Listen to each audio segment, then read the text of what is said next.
শহরের উপর 17 নম্বর জাতীয় সড়কে হঠাৎই অগুন্তি বালি বোঝাই ডাম্পার নেমে পড়ায় সমস্যা শুরু হয় শনিবার সন্ধ্যায় জলপাইগুড়ি জেলার মালবাজারে। স্থানীয় বাসিন্দারা যাতায়াতের সমস্যায় পড়ে যান। তারা প্রতিবাদ জানিয়ে ডাম্পারগুলিকে আটকে দেন। সেখান থেকে শুরু হয় সমস্যা। পুলিশ ঘটনাস্থলে গেলেও বাসিন্দাদের প্রতিবাদের মুখে পড়ে পিছু হটতে বাধ্য হয়। অভিযোগ, ঠিক তখনই এক কুখ্যাত বালি মাফিয়ার নেতৃত্বে হঠাৎ শুরু হয় তাণ্ডব। খবর সংগ্রহে যাওয়া সাংবাদিকদের রীতিমতো মারধর করা হয়। পুলিশ কোনো ব্যবস্থা নেয়নি বলে অভিযোগ উঠেছে।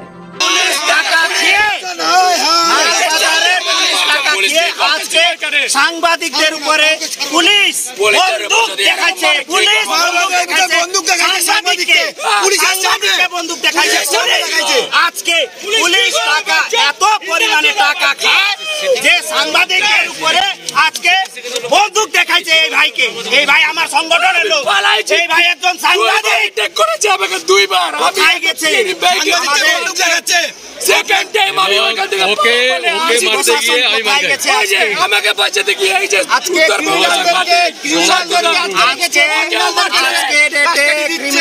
আজকে ডেটে ক্রিমিনালদেরকে পুলিশ কাস্টডিতে সেভ করে রাখে আমাদেরকে বাইরে রাখা হয়েছে, বাইরে রাখা হয়েছে।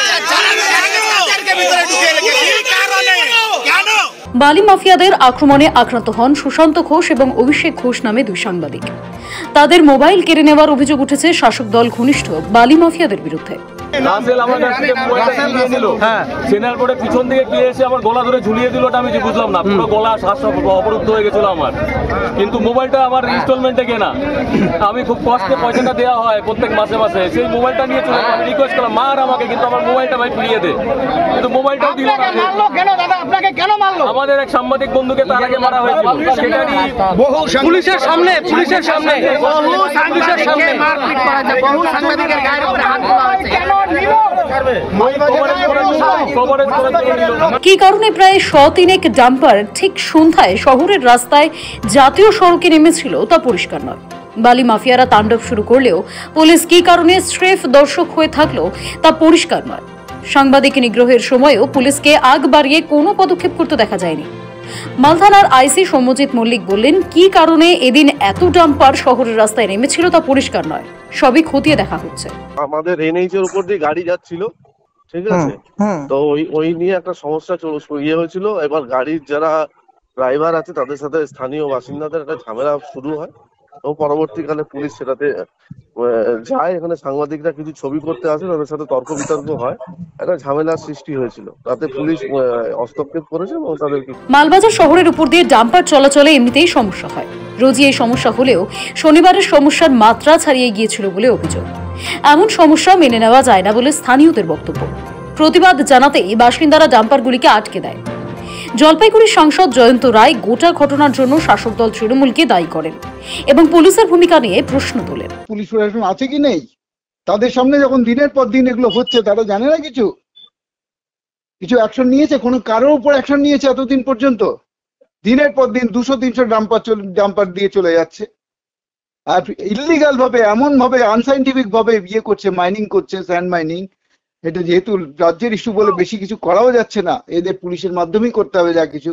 আচ্ছা, ইলিগাল স্যান্ড মাইনিং এর জন্য আজকে এখানে তিস্তার যেমন পাশে যে নদীর পাশে যে গলা একটু অসুবিধা হচ্ছে আমার, যাই দাদা বলছিলাম পাশে যে শুনুন, তিস্তার পাশ দিয়ে যে চা বাগান গুলো আছে বা জমি ক্ষেত গুলো আছে, সেগুলো পর্যন্ত নষ্ট হয়ে যাচ্ছে, যখন তখন বন্যা হয়ে যাচ্ছে এবং ওখানকার মানুষের অপূরণীয় ক্ষতি হচ্ছে।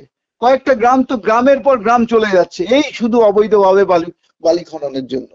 ঘটনার নিন্দা করেছেন উত্তরবঙ্গ উন্নয়ন মন্ত্রী উদয়ন গুহ। তিনি বলেন, পুলিশকে কড়া ব্যবস্থা নিতে হবে। যদি এই ধরনের ঘটনা ঘটে থাকে তাহলে পুলিশের অবিলম্বে কড়া ব্যবস্থা নেওয়া উচিত।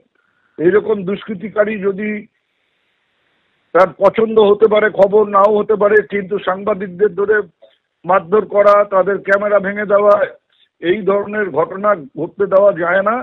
পুলিশের উচিত অবিলম্বে যাদের বিরুদ্ধে অভিযোগ তাদেরকে হেফাজতে নিয়ে আসল ঘটনা বের করা এবং যদি সত্য প্রমাণিত হয় তাদের বিরুদ্ধে কড়া ব্যবস্থা গ্রহণ করা।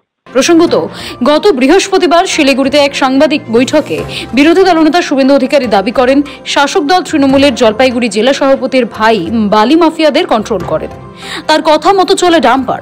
আপনাদেরকে শুধু কয়েকটা নদীর নাম বলছি, কালকে গিয়ে দেখে আসবেন যে কি অবস্থা উত্তরবঙ্গে। ধরলা নদীর ব্রিজের নিচে ধনতলা মোড় অজস্র ডাম্পারের মাধ্যমে বালি বোঝাই করে নিয়ে যাওয়া হয়। নেওড়া নদী, মাল নদী, চেল নদী, এগুলো থেকে ধীস নদী, এই নদীগুলো থেকে লুট চালাচ্ছে। জলপাইগুড়ির অতিরিক্ত পুলিশ সুপার সমীর আহমেদ জানিয়েছেন কি কারণে এই সমস্যা হলো তা খতিয়ে দেখা হচ্ছে। এই ঘটনার সঙ্গে যুক্ত থাকার অভিযোগে এখনো পর্যন্ত 6 জনকে গ্রেফতারও করা হয়েছে। জলপাইগুড়ি থেকে সানি রায়ের রিপোর্ট, সময় কলকাতা।